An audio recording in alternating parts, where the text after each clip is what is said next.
با ما همراه باشین دستور پخت یه نون خوشمزه رو بهتون بگم.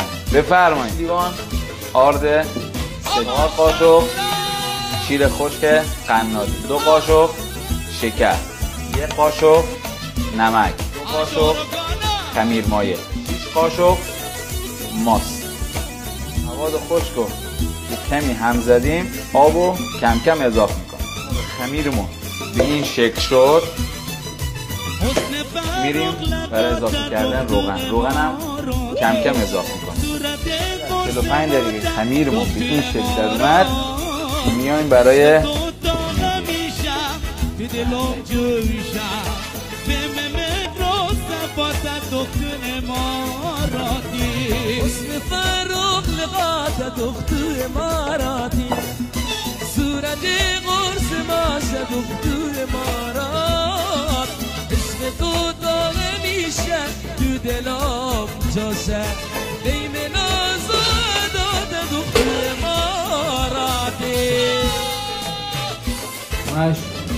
سوراخ.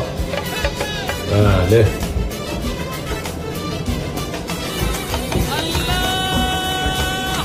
یه نون درست میکنن بریم حالشو ببریم.